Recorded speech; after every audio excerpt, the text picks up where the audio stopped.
On this fateful day, as I approached my door and reached for the keys in my bag, I found lying innocently at the base of my door a white airmail envelope, beautifully wrapped with golden ribbons. My thoughts wandered to heaven and back to earth. I was awestruck, and in an attempt to rein my excitement and curiosity, I hurriedly opened up and rushed inside to unravel my piece of surprise. I found it to be a letter. A letter from God.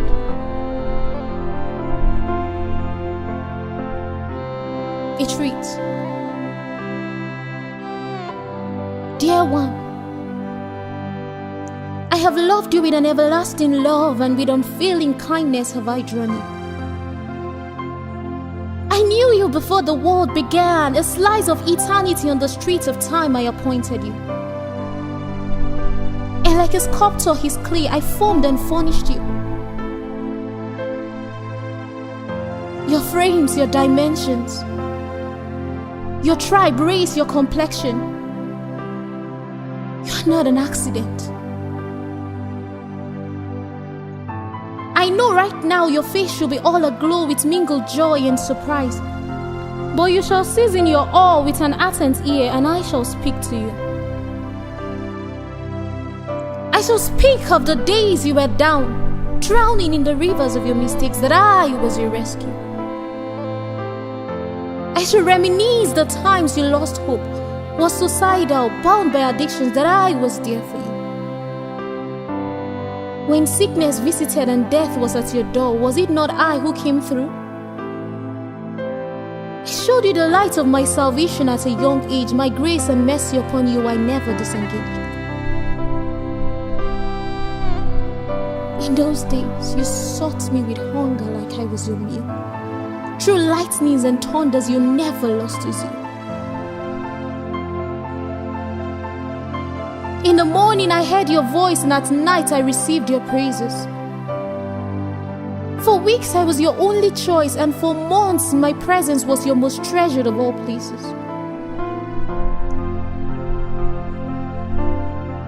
But as the days passed in weeks, and weeks passed in months, and months in years, you have forgotten your first love and have turned your back on me. Driven by overweening passions, selfishness has become your lifestyle. You have strayed away from grace and forsook your mercy. They told you it was freedom and called it a new trend, and yes, it is. The new trend to your end. For daring have you lost your salve, or polluted your hours, or changed your peace and bargained off your favor. Your desires have become your bane, and the lust of your heart your greatest undoing. Your sudden lust for sin has brought you shame, and hell continues its wooing. Your pine for vanity, your crave for fame, you have traded eternity for earth's delusive gains. My standard you have lowered, disregarding the many blessings over which you have been showered. Prayer has become a burden and devotion a heavy laden. The movies take Bible study time, and social media your life's prime. Fashion is now your novel obsession. You have reduced your life's worth to mere articles of human possession. Who did this to you?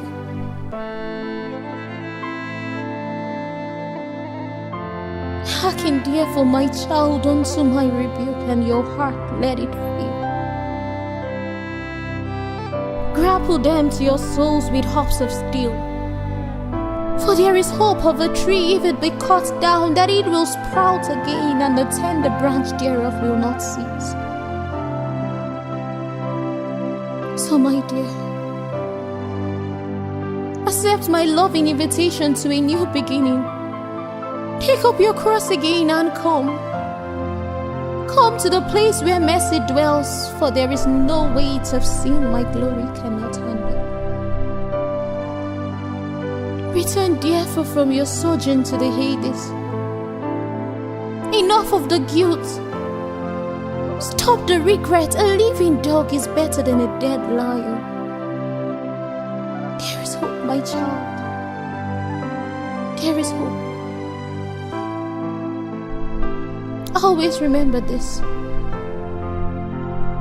You are an envoy on assignment.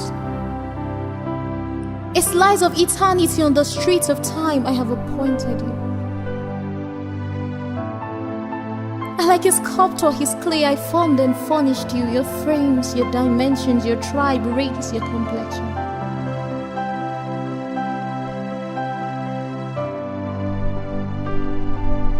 Come home. Come home. Come home.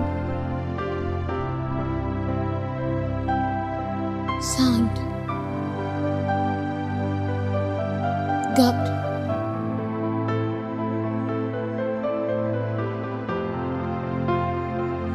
And in the day that you hear his voice, harden not your heart. Selah.